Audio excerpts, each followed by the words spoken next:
Thank you for joining Wars of the Rosies as we continue with part 8, The Divine Tragedy, from The Mystical Christ by Manly P. Hall.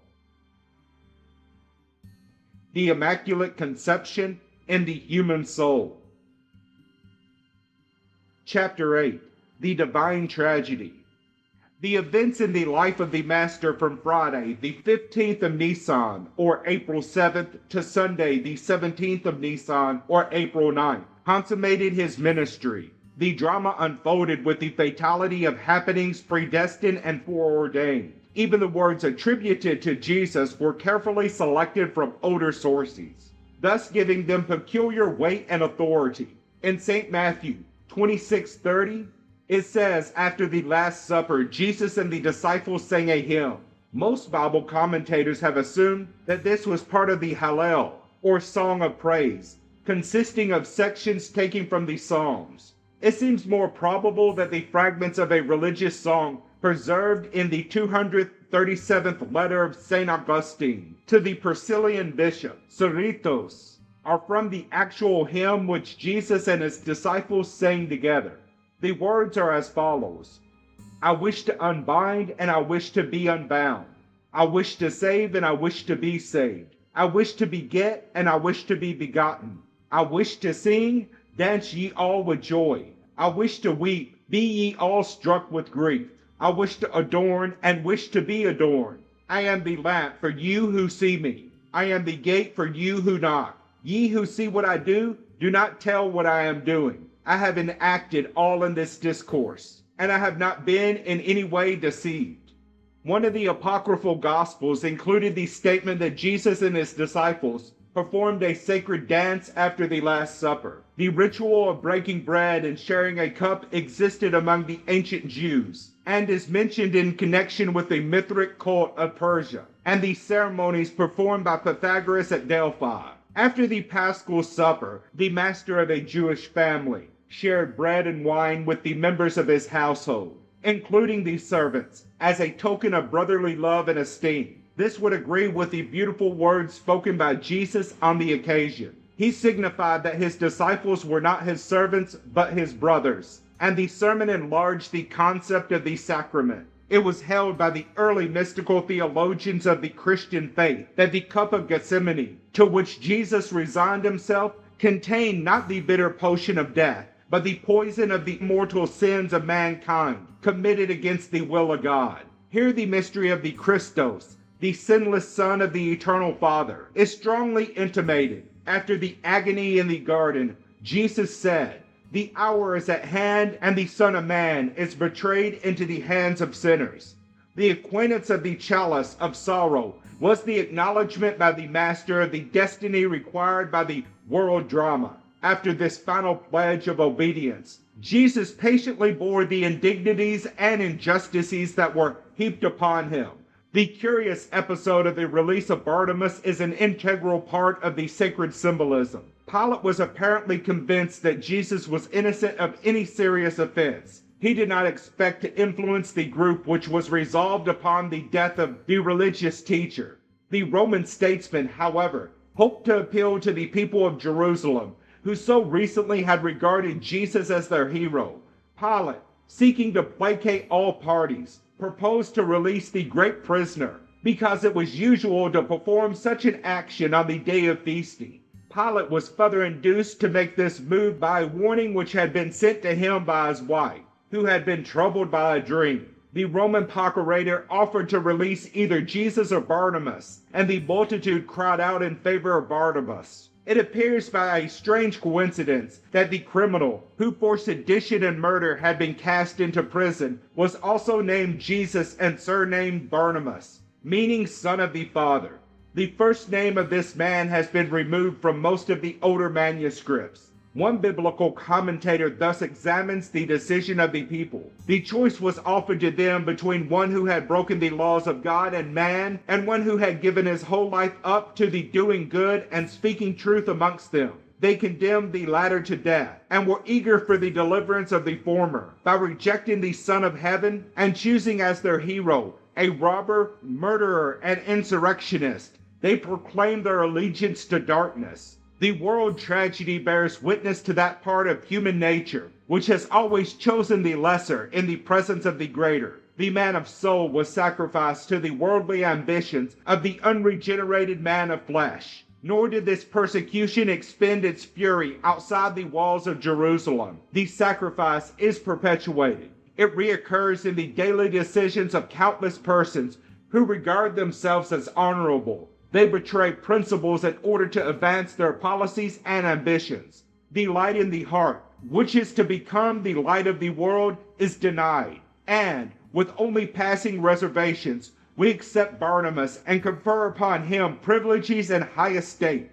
We are appropriately rewarded by war, crime, and death. The human code of ethics, typified by Pilate, is powerless to resist the will of the majority. When it advises moderation, the body politic cries out, "If thou let this man go, thou art not Caesar's friend." The indefinite references in the Gospels indicate that Golgotha was a place of execution outside the city of Jerusalem. The word literally means a skull, but three of the evangelists described it as the place of a skull. In St. Luke, the name Calvary is introduced by the translators, who use Calvaria, i.e., a bare skull. The use of the word mount in connection with Calvary has no support from the older texts.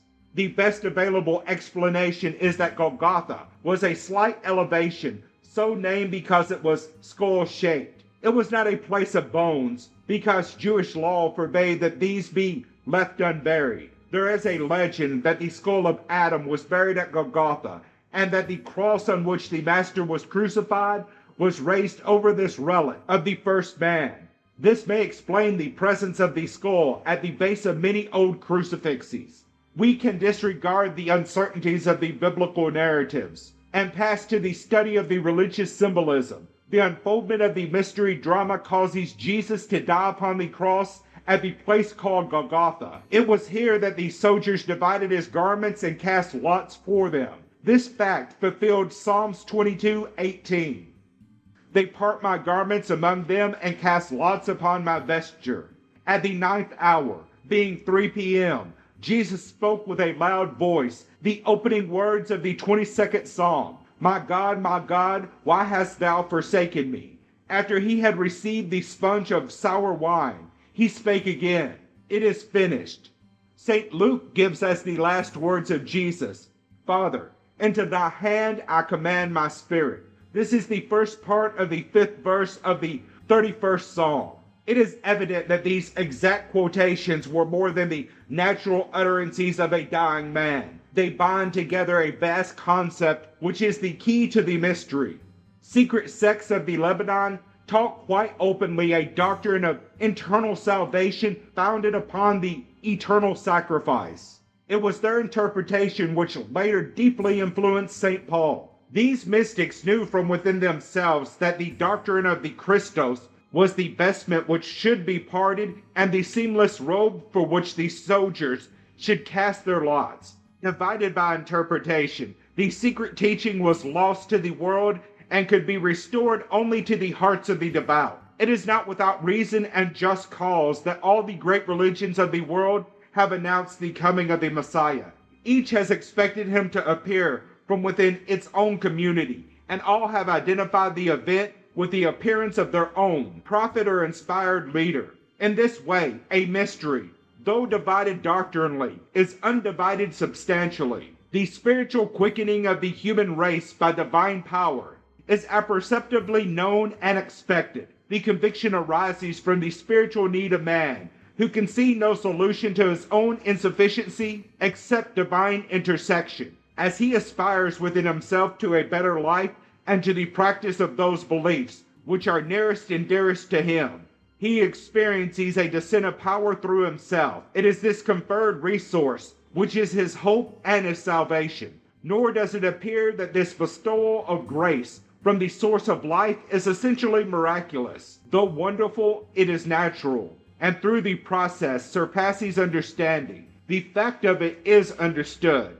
an occurrence which has been known and recorded, and about which there are ample records cannot be denied or regarded as incredible. The mystical experience has happened not once, but many times, and the very happening is a promise of other things to come. Doctrinally, the advent of the Messiah has been given historical and literal shape and dimension, but mystically it remains an eternal coming of the Spirit. The ancient Egyptians personified universal wisdom as Thoth or Hermes, and said that he was the author of 30,000 books. They meant, obviously, that the universal principle of reason was responsible for all illumined writings.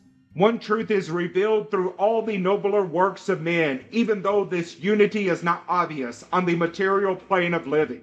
The founders of religion, to the degree that they were sincere and dedicated, were inspired by the same spirit of truth and brought the same message.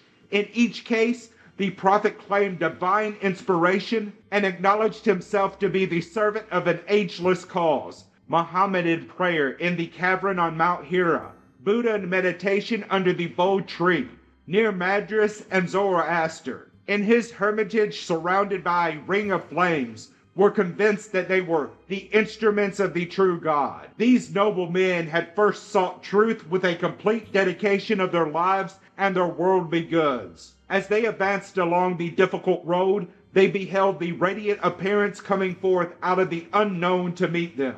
They were assured that as devoutly as men long for that which is divine, so the Heavenly Father longs to be known and found by his creatures. Some of the church fathers believe that God incarnated in his own Son, but those of more skeptical minds have rejected the literal implications of such an occurrence. The mystic understands what is meant and knows full well that the sovereignty which maintains the universe could not be locked within the proportions of a man. But God is a spirit with power to be everywhere and in everything, and that which bears witness to the divine life becomes substantially the incarnation or embodiment of that life. The presence of God in some place does not imply the absence of God in other places. The heavenly power meets and embraces all who seek it, and bestows itself upon them, entering into them as they enter into it.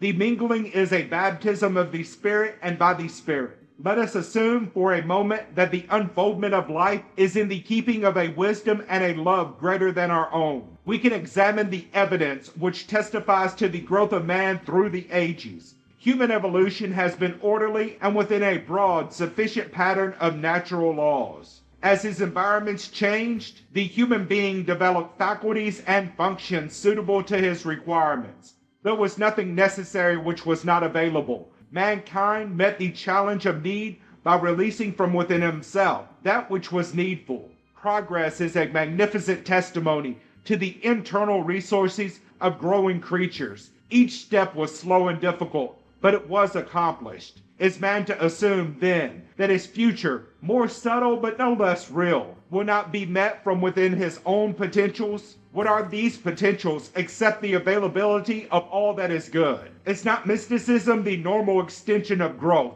pressing on towards the production of superior types of beings? Primitive man was satisfied to survive the hazards of his environment. Medieval man aspired to the conquest of the world about him for the glorification of his own sense of power. Modern man would go further, disillusioned by the disastrous consequences of his own ingenuity. He knows within himself that he can never be secure until he conquers his own internal darkness. Must we consider such a conviction as merely an escape mechanism? If so, why does this urge increase and distribute itself throughout the world, calling devout persons from every walk of life and binding them to a larger concept of destiny? Mystics have always been persecuted or ridiculed or ignored, but they do not disappear from human society. They are strengthened by the very adversities to which they are subjected. Others follow their examples, sacrificing worldly comforts and security in the search for the overself. Already, advanced scientists are accepting not only the possibility, but also the probability that man possesses faculties of knowing and organs of sensory extension superior to those which he now uses. Extrasensory perception has become a respectable subject for investigation. We can no longer reject empirically the mass of evidence that cannot be explained by traditional methods of knowledge. The most certain and rapid method by which the human being can be rescued from his present limited concept will be the growth of means of recognition by which he can reorient himself in the universal pattern. Most of us have at least one mystical experience during our lifetime. It may not be a wonderful illumination, but it does testify to the existence and availability of resources not generally recognized. Because such occurrences are exceptional and contrary to our normal expectancies, we ignore them or explain them away to our own satisfaction. Extrasensory faculties are nearer to the surface than we are inclined to think. The interventions of these higher instruments of cognition are becoming increasingly frequent, especially among those dedicated to high principles. Washington's vision at Valley Forge, Lincoln's mystical experiences, and Gandhi's emphasis upon the contemplative life have transcended private concern and have contributed to the history of modern times. Identify the man who is dedicated to the improvement of human society, and you will find one whose strength of purpose comes from deep and hidden places within himself. This so-called phenomenon is the long shadow of events to come. If the power to know by internal experience is possible to some, it is potentially possible to all. It is the mystic and not the hero of science fiction who will be the Superman of tomorrow. The world is not drifting towards a mechanistic paradise. The motion forward is two motions and not one. The most evident is advancement on the present level, by which man hopes to organize the resources of his planet.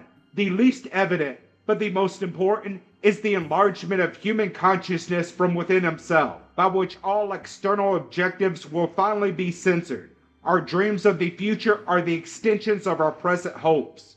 As we change, these dreams will be altered, and the ultimates we now regard or fear are not the final shapes of things to come. They can only happen if we remain as we are, but we are not destined to remain so. Growth is strange and difficult to estimate because its processes are slow and gradual. Change that is imposed upon us is resented and opposed, but change that comes from within us, through gentle promptings, is accepted without question. Modern standards of living do not appear unreasonable because a few centuries ago they would have been considered impossible. Materialism cannot be defeated by the mind or disproved by oratory. It is overcome by the gradual opening of internal eyes, which understand better as they see more, and vice versa.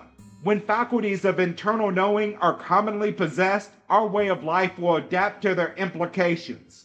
We will have new hopes and purposes, new aspirations, and probably new ambitions. These will become the normal expectancies until they, too, are left behind by the ceaseless motion of growth. The present crisis in human evolution is especially important because it is the first time we have faced transition from one dimension of the universe to another. Until now, we have extended along familiar lines, building visibly upon visible foundations.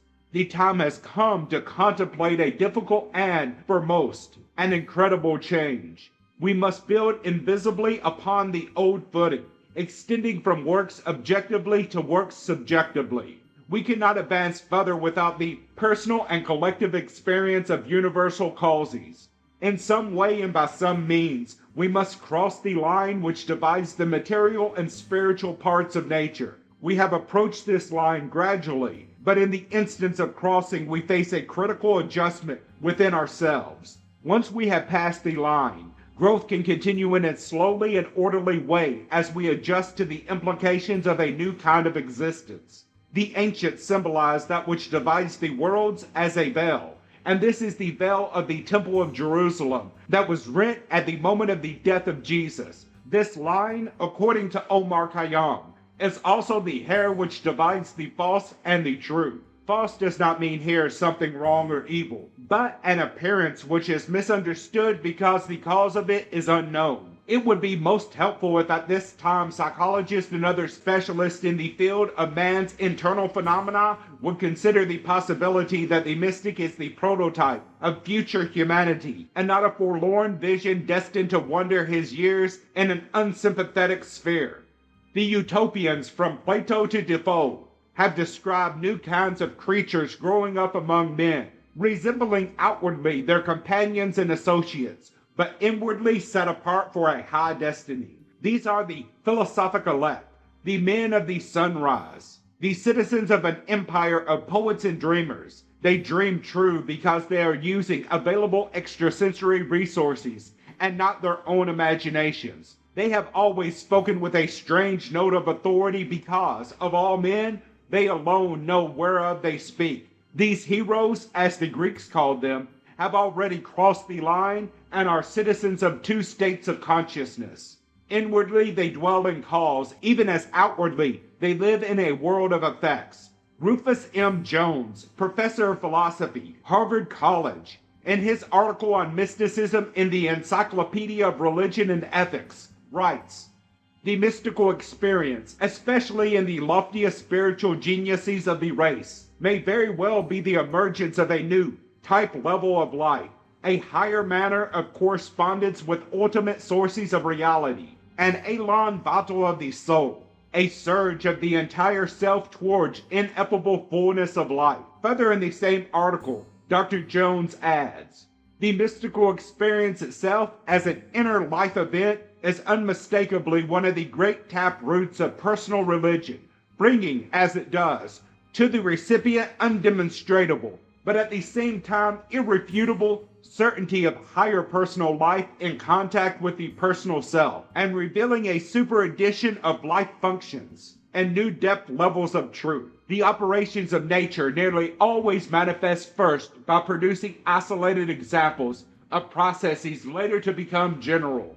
These apparent anomalies gradually increase in number until they establish the new norm. In this way, the exceptional is slowly transformed into the usual and acceptable.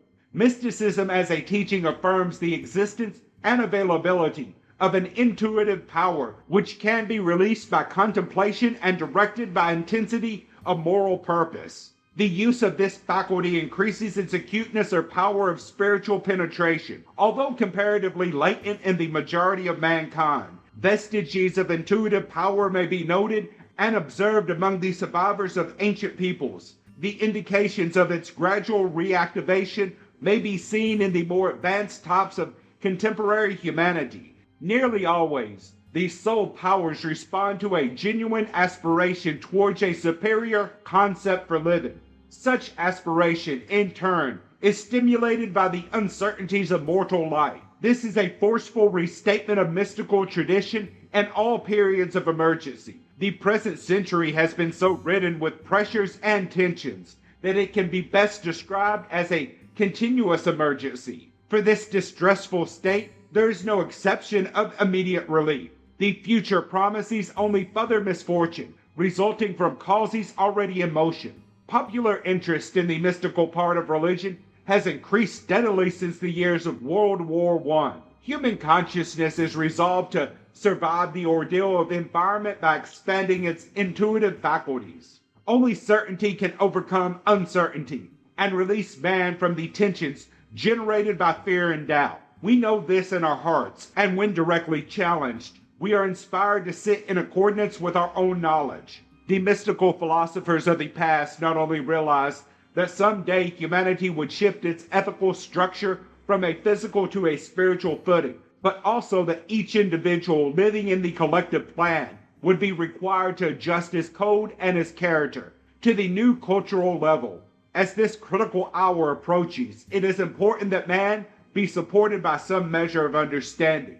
When we desire to visit a far country, we prepare ourselves for the adventure. We discuss the trip with other travelers and read accounts of the regions through which we shall pass. If we intend to remain long in another land, we may even study the language and familiarize ourselves with the manners and customs. Never for a moment, however, do we regard this knowledge accumulated from the words and experiences of others as a substitute for our own proposed journey. No amount of study can equal the direct impact of personal experience. The same is true in religion. Tradition lowers our resistance to larger concepts, and study makes possible a fuller appreciation for the facts later to be known. When new concepts have become acceptable through familiarity, Transition from one level of consciousness to another is easier and less violent. We are preserved from the distress which change brings to those of inflexible temperament. For more than 2,000 years, we have been taught to expect a wonderful occurrence by which our lives and institutions would be transformed. We dimly perceive the direction of this transformation, which is to be revealed as growth in righteousness. Recognized evils will be corrected, and respected virtues will be strengthened. Although we accept the desirability of spiritual progress and rejoice at the benefits which will ultimately accumulate, we are still profoundly disturbed at the prospect of individual or collective reformation. Whatever happens which distributes the tranquility or intranquility of the status quo is regarded with the gravest apprehension. We do not recognize the fact of general progress in any particular event. The moment any policy seems to restrain our selfish and ambitious instincts, we are resentful in our minds and hearts, even though at the same moment our faculties are seemingly united in prayer for peace and enlightenment. Education by theoretical means, sustained by the examples of great leaders and demonstrated through the interpretation of natural phenomena, can bring the aspiring soul to the line where opinion ceases and knowledge begins. Instruction is necessary but can never be complete, nor can it influence those who resist or resent that which is taught. All who teach are attempting to convert by persuasion. They point out the reasonableness of the doctrine they advocate and indicate the benefits which may be expected as the result of allegiance to the new concept. These spiritual opportunities are meaningful only if we stand in need of such opportunities and admit this need to ourselves. Christian mystics have taught that at the time of the crucifixion, a divine power flowed into the material universe. This was symbolized by the blood which dripped from the wounds of Christ into the earth at the foot of the cross. A dimension of consciousness, previously part of the divine nature, entered into the material state so that it could operate from within living creatures as an element in the compound of consciousness. By this intensification of spiritual resources, humanity will be able to take the next great step in its journey towards the infinite. Because the step is exceptional, the help is likewise extraordinary. In old symbolism, the cross represented a point of junction of a vertical and horizontal line. It therefore signified the passing over or the crossing from a condition of materiality to a state of spirituality. The ancients said that form was a compound composed of the unit of spirit and matter. All forms partake of both energy and substance, for they are matter held in patterns by life, and they are vehicles for the manifestation of living beings. In the philosophic aspects of mysticism, the cross was therefore form, the lines which composed it being the two irreconcilable qualities which are temporarily united. It is on the cross of form that consciousness is crucified. Form may be either the corporeal state of an atom or the vast physical expanse of the universe. It is a condition rather than an object. Wherever there are forms, there are limitations upon life, and wherever there is limitation, there is growth manifesting as motion towards freedom. The Greeks believed that the Supreme Being entered into the processes of creation, voluntarily assuming the substance of the world, even as he generated this substance out of his own nature. The spiritual resource that was everywhere generally was at the core of each living thing practically. By this circumstance, the innermost and the furthermost were identical, but were available only by opening the channels provided by the evolving powers and faculties of the human soul. The human being is conscious of himself, and he is also aware of his own body, and can, upon occasion, direct his attention towards bodily function, often as the result of physical discomfort. Although man's consciousness is thus held, it would be incorrect to affirm that he is unaware beyond the circumference of his physical form. By faculties within himself, he has attempted to conquer the material universe, and his ambitions have been restricted only because he could not escape from a quality of form, even though he ingeniously supplemented his own limitations by mechanical devices. Mystics have taught that, although the divine power has entered into our own works to visualize them and give them power to grow and to reproduce their own kind, deity was not without the full consciousness of its own works and purposes. The life principle carried man to the fulfillment of his own requirements. The vitality of deity accomplished the fruitfulness of the earth. It made forms that were suitable habitations for rational and enlightened creatures. After these were prepared, like vessels to receive a greater content, a new part of the universal entity descended into these bodies, repeating the original creation, but this time on the plane of the soul. In 1 Corinthians 15:36 through 50, St. Paul explains the mystery of the incarnation by comparing the death and resurrection of Christ with the mystery of the germination of a seed. That which thou sowest is not quickened except it die. So also is the resurrection of the dead. It is sown in corruption, it is raised in incorruption. It is sown a natural body, it is raised a spiritual body. There is a natural body and there is a spiritual body. And so it is written, the first man, Adam, was made a living soul. The last Adam was made a quickening spirit. The first man is of the earth, earthy. The second man is the Lord from heaven. These statements refer to the ascent of the human consciousness from the state of ignorance to the condition of enlightenment. In the spiritual experience of the mystic, Golgotha is the summit of the mortal state. It is the line which separates the objective condition of man from his subjective life and spirit. The gentle, unselfish, patient search for the inner light leads the truth seeker along the stations of the cross. The Via Dolorosa, the journey toward becoming, is accomplished by a series of releases from the activities of the physical sensory perceptions and faculties. The man who is of the earth, earthy, is among those who have fallen asleep in Christ. Oriental mystics have the same doctrine, for they seek a state of samadhi, or the extinction of self in a condition of complete selflessness. But those who sleep in Christ have not perished. But now, writes St. Paul, is Christ risen from the dead and becomes the first fruits of them that sleep.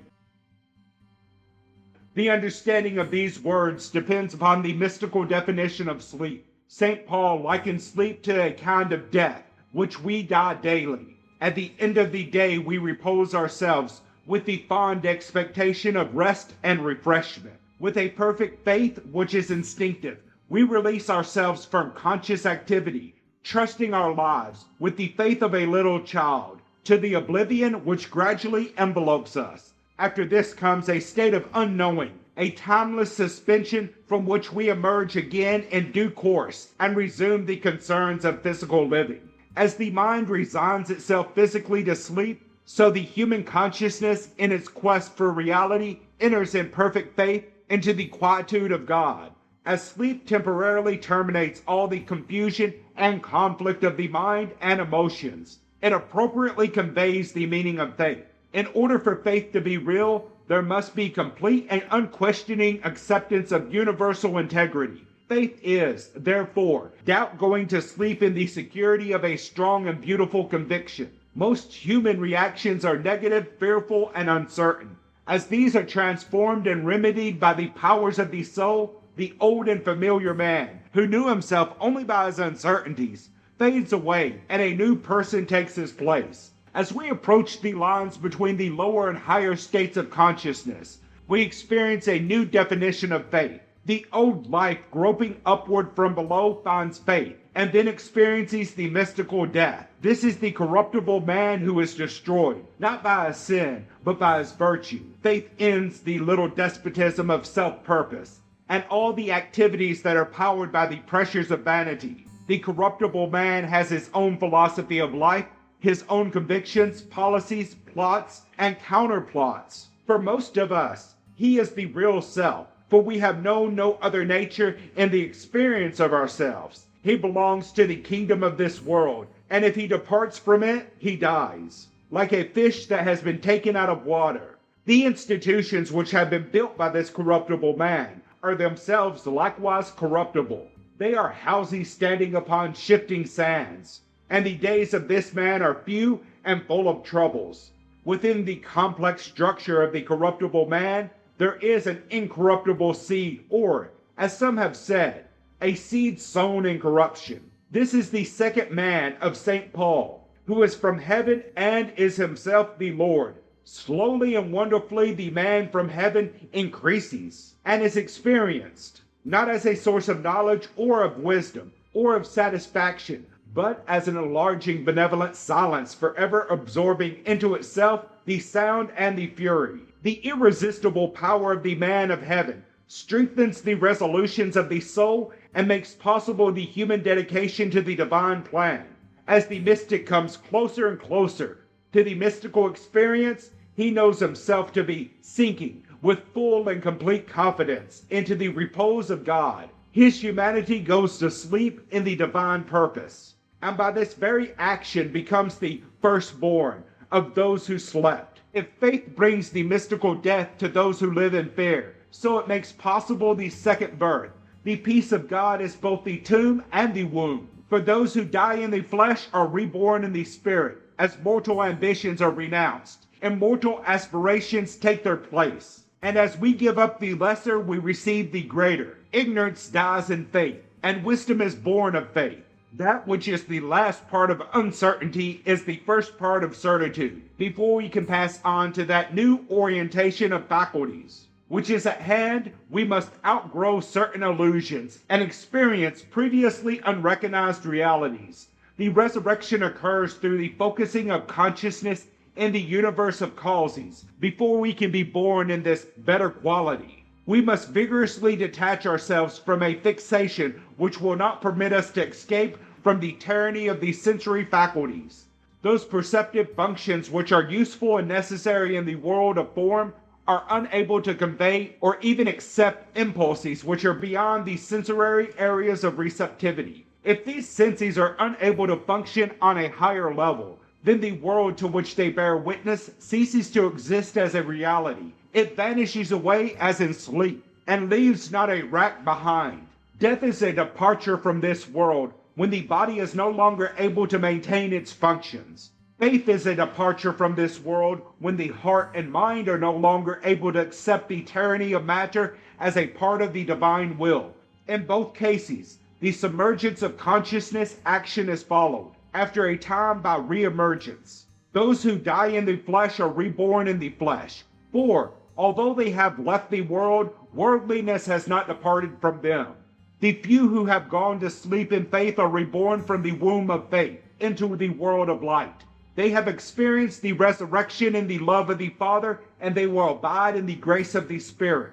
By material evolution, the firstborn of earth have evolved painfully from ignorance to faith. By spiritual evolution, the firstborn in Christ begin a process of unfoldment or qualitative evolution, by which they proceed from faith to truth. Thus faith itself, in its two aspects, is meant for the men of earth and milk for the babes of heaven. In the final act of the mystery upon Golgotha, Jesus returned his spirit to the keeping of his heavenly Father and found peace in death. It was in that Joseph of Arimathea asked permission to take the body of the Master and place it in a new tomb. In this loving charitable deed, Joseph was assisted by Nicodemus. Soldiers were placed to guard the tomb, as there was a fear that the followers of Jesus might attempt to remove his body and then claim that he had risen from the dead. It was on the morning following Sunday, the 17th of Nisan, that the resurrection is reported to have taken place. None of the evangelists mentioned the exact hour, and there was not anyone present except the soldiers. There was a great agitation and shaking of the earth, and the angel of the Lord descended and rolled back the stone from the door of the tomb and sat upon the stone. The four Gospels differ considerably at this point of their narrative. The women who had knelt at the foot of the cross had departed to prepare spices for the embalming of the sacred remains. They came early on the first day of the week, but the stone had already been removed and the tomb was empty. Mary Magdalene seems to have assumed that the body had been removed, for she told Peter that the Lord had been taken away. The original teaching concerning the resurrection of the Master is recorded in 1 Corinthians 15, 3-8. For I delivered unto you, first of all, that which I also received, how that Christ died for our sins according to the Scriptures, and that he was buried, and that he rose again the third day according to the Scriptures, and that he was seen by Cephas, then of the 12, and after that, He was seen of about 500 brethren at once, of whom the greater part remain unto us this present, but some are fallen asleep. After that, he was seen of James, then of all the apostles, and last of all, he was seen of me also, as of one born out of due time. The earliest available reports indicate that the crucified Jesus returned from the kingdom of the dead, not in his formal body of flesh and blood, but invested with a new and heavenly body. This explains why St. Paul, on the occasion of his conversion, beheld only a light and yet could say that he had seen Christ. In mysticism, sight is not with the eye of the brain, but with the eye of the heart. The teachings found in the epistles emphasize that for those who believe in the Spirit, there is a new body, which is prepared in heaven. This point explains the theological difference between the church militant and the church triumphant. The radiant vestment of the faithful is the wedding garment mentioned by St. Paul, and also the Rosicrucians, which is to be worn on the occasion when the ecclesia, adorned as a bride, is united with the Lamb. There is an important parallel between the account of the death of Jesus and the last days of Moses. The promised land, which Moses was permitted to behold but not to enter, signifies the complete experience of truth. Cana is the symbol of fulfillment, the reward, the ultimate goal, the end which justifies the long and difficult disciplines of self-unfoldment. The Lord of all things, when he fashioned the world, created 50 gates of wisdom. Moses, the servant of the Lord, passed through 49 of these gates, but through the 50th gate he could not pass. Greatness of learning makes it possible for man to stand upon a mountain and look across towards the substance of eternity. But final union with the supreme mystery is beyond even wisdom. According to the mystical tradition, mortal mind goes to sleep in the divine mind, passing in this way from an earthly to a heavenly state. Through the cultivation of knowledge and the practice of good works, we enlarge in understanding upon the crest of the world. Whether it be Moab, Golgotha, or Hem Aven, there is a supreme moment when the wisdom of man surrenders to the grace of God. This is the instant that changes the world. Time returns to eternity. The part is united with the whole. The spark is one again with the flame. The resurrection which follows immediately witnesses the triumph of the man of soul. The holy sepulchre, so long in the hands of the infidel, is the human personality, bound for ages by the tyrannies of ignorance and fear. As the man of the earth in the earth suspires, so the man of heaven to the sphere of grace aspires. In the ascension, the Son of Heaven returns to his Father to reign in glory over the quick and the dead, the enlightened and the unenlightened.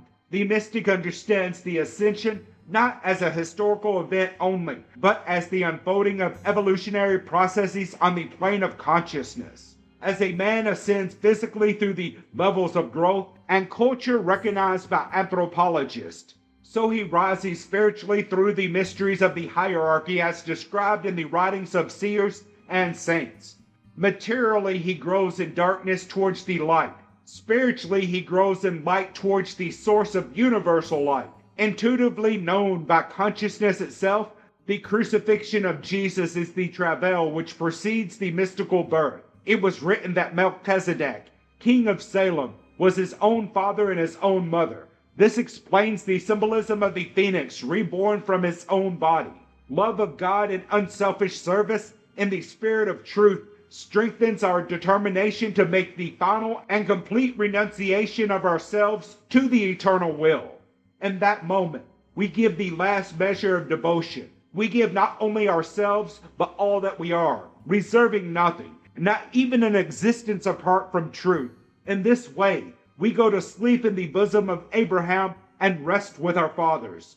When we awaken, we have crossed the line that divides the outer and inner worlds. We then understand why we gain all by giving all. We have not passed to some airy paradise, but into conscious knowledge of the universal wonder. As we learn to see with the eyes of the soul, we awaken from the mystery of death. We are born again, but we are not the same. In us, all things have changed, and we abide in hope, faith, and love. And the greatest of these is love. Thank you for watching, and please don't forget to share, like, subscribe, and comment. And if you can, please consider donating to Wars of the Rosies. Links to PayPal and Patreon are in the description. Thank you so very much.